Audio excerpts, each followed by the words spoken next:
வணக்கம். இன்னைக்கு நாம தமிழ்நாட்டு அரசியல்ல ஒரு செம்ம இன்ட்ரெஸ்டிங்கான அதே சமயம் ரொம்பவே தைரியமான ஒரு அரசியல் ஸ்ட்ராட்டஜியை பத்தி தான் பார்க்க போறோம். இந்த அனாலிசிஸ்க்கான முழு சோர்ஸ் எங்க இருந்து எடுத்திருக்கோம்னா தைரியத்தின் கட்டளை, அதாவது த மேண்டேட் ஆஃப் கரேஜ் அப்படிங்கிற ஒரு கட்டுரையில இருந்து தான்.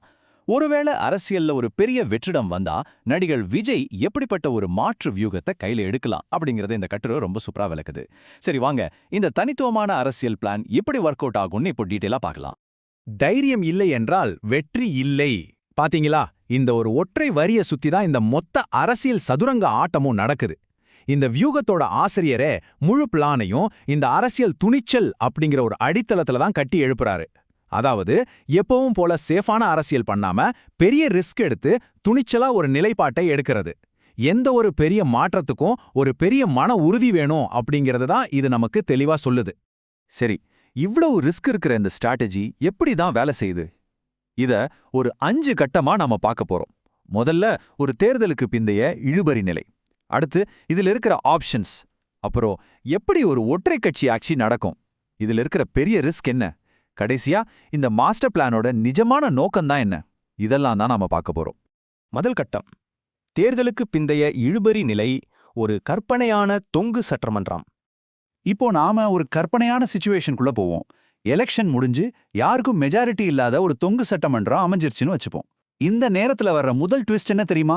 நான் எதிர்க்கட்சி தலைவரா உட்கார்ந்து வேலை செய்ய தயார், மெஜாரிட்டி இருந்தா வேற யார் வேணாலும் ஆட்சி அமைச்சுக்கோங்க அப்படின்னு ஓப்பனா ஒரு சவால் விடுறது. இது சாதாரண விஷயம் இல்லைங்க. எந்த கூட்டணிக்கும் நான் வரமாட்டேன்னு சொல்ற ஒரு சம கால்குலேட்டடான அரசியல் மூவ். ஏன் இப்படி ஒரு சவால்? ஏன்னா திரைக்கு பின்னாடி நடக்கிற அந்த கூட்டணிகள், ஆதரவுகள் எல்லாம் இனிமே வேலை செய்யாதுங்கிற ஒரு கணிப்பு தான் இதுக்கு காரணம். வேற எந்த கட்சியும் ஆட்சி அமைக்கிற அளவுக்கு ஸ்ட்ராங்கான நிலைமையில இல்ல. சோ அந்த இடத்துல ஒரு பெரிய அரசியல் வெற்றிடம் உருவாகுது. இது மத்த அரசியல் போட்டியாளர்களை அப்படியே கம்ப்ளீட்டா தனிமைப்படுத்திடும். இப்போ களம் ரெடி ஆயிடுச்சு. அடுத்து நாம பார்க்க போறது 2 அரசியல் விருப்பங்கள், இறுதி எச்சரிக்கை. போட்டியாளர் கட்சிகளுக்கு முன்னாடி இப்போ 2 ஆப்ஷன் தான் நிக்குது. ஒன்னு, இவரை முதலமைச்சரை ஏத்துக்கிட்டு ஆட்சி அமைக்க விடுறது, இல்லையா உடனே இன்னொரு தேர்தலை சந்திக்கிறது. கொஞ்சம் பிராக்டிக்கலா யோசிச்சு பாருங்க. எலெக்ஷன் முடிஞ்ச உடனே திரும்பவும் பணத்தை செலவு பண்ணி ஒரு எலெக்ஷனை ஃபேஸ் பண்ண எந்த எம்எல்ஏவாவது ரெடியா இருப்பாரா? மாட்டார், இல்லையா? அந்த பயம்தான் மத்த கட்சிகளை ஆப்ஷனுக்கு, அதாவது இவரை முதலமைச்சராக்க சம்மதிக்க வைக்கோன்னு இந்த சோர்ஸ் டெக்ஸ்ட் வாதிடுது. சரி, அந்த அல்டிமேட்டா ஒர்க் அவுட் ஆயிடுச்சுன்னே வச்சுப்போம். அடுத்து 3வது கட்டம், ஒற்றை கட்சி அரசாங்கம் மாதிரி. மெஜாரிட்டியே இல்லாத ஒரு கட்சி எப்படி எந்த கூட்டணியும் இல்லாம தனியா ஆட்சி அமைக்கும்? இதுக்கு பேர் தாங்க பார்லிமெண்டரி டாக்டிக்ஸ். எப்படி நடக்கும்னா, ஃபர்ஸ்ட் தொங்க சட்டமன்றத்துல தனிப்பெரும் கட்சியா உருவெடுத்திருக்கிறதால ஆளுநர் அதிகாரப்பூர்வமா ஆட்சி அமைக்க கூப்பிடுவார். செகண்ட், நாங்க ஆட்சியை கவிழ்க்க மாட்டோம்னு மத்த கட்சிகள் ஆளுநர்கிட்ட மறைமுகமா ஒரு உறுதி கொடுப்பாங்க.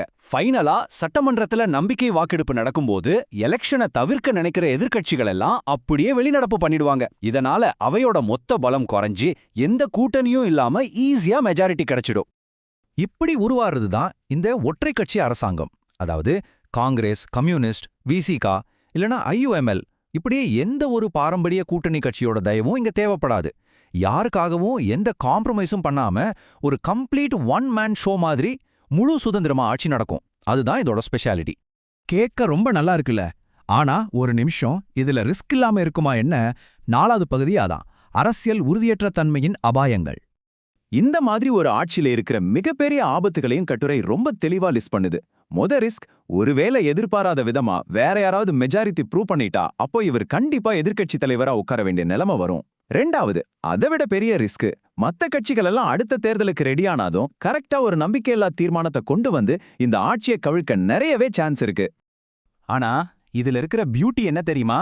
ஒருவேளை எதிர்க்கட்சியா உட்கார்ற நிலைமை வந்தா கூட அதை ஒரு ஃப்ளாப்பா இந்த ஸ்ட்ராட்டஜி பார்க்கல. சட்டமன்றத்துல சரியான கேள்விகளை கேட்டு மக்களுக்கான உண்மையான பிரச்சனைகளை பேசுறதுக்கு இதை ஒரு சூப்பர் பிளாட்ஃபார்மா அமையும்னு, அடுத்த முறை சிஎம் ஆவறதுக்கான நம்பகத்தன்மையை இது பில்ட் பண்ணிடும் சொல்றாங்க. எப்படி பார்த்தாலும் ஒரு வின் வின் சிச்சுவேஷன் தான். இப்போ நாம இந்த அனாலிசிஸோட கிளைமேக்ஸுக்கு வந்துட்டோம். 5வது கட்டம், இறுதி மூலோபாய சூதாட்டம். இந்த ஒற்றை கட்சி ஆட்சி ரொம்ப காலம் தாங்காதுன்னு நல்லாவே தெரியும். அப்போ பிளான் என்ன? இந்த டைம்லைன் தான் அந்த கேம்பலோட மையப்புள்ளி. Day 1, ஆட்சி அமைஞ்சதும் முதல் 2 வருஷத்துக்கு யாருடைய தலையீடும் இல்லாம மத்த கட்சிகளோட கோரிக்கைகள் எல்லாம் ஓரமா வச்சுட்டு மக்களுக்கான திட்டங்களை ஃபுல் ஸ்பீட்ல எக்ஸிக்யூட் பண்றது. 2வது இல்லனா 3வது வருஷத்துல எதிர்க்கட்சிகள் கண்டிப்பா ஒரு நம்பிக்கையில்லா தீர்மானம் கொண்டு வந்து ஆட்சியை கவிழ்ப்பாங்க. அதாவது இந்த 2-3 வருஷ எக்ஸ்பைரி டேட்டை ஏத்துக்கிட்டு அந்த குறுகிய காலத்துல முழு பவரையும் யூஸ் பண்றது தான் அக்மார்க் ஸ்ட்ராட்டஜி. இங்க தாங்க முக்கியமான பாயிண்டே இருக்கு, அந்த 100%. இந்த கிடைக்கிற 2-3 வருஷத்துல அட்மினிஸ்ட்ரேஷன் 100% எஃபெக்டிவா வேலை செய்யும். எந்த கூட்டணி கட்சியும் பேலன்ஸ் பண்ணி திருப்திப்படுத்த வேண்டிய கட்டாயம் இல்லைங்கிறதால ஒரு முதலமைச்சரா தான் என்ன நினைக்கிறாரோ அதை மட்டுமே எந்த சமரசமும் இல்லாம 100% சுதந்திரமா செஞ்சு முடிக்க முடியும். இந்த ஷார்ட் டேர்ம் ஆட்சியோட ஃபைனல் கோல் என்ன தெரியுமா?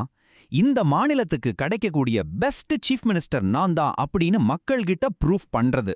ஆட்சி கவிழறதுக்கு முன்னாடியே தன்னோட திறமைய மக்கள் மனசுல ஆழமா பதிய வச்சிடணும்.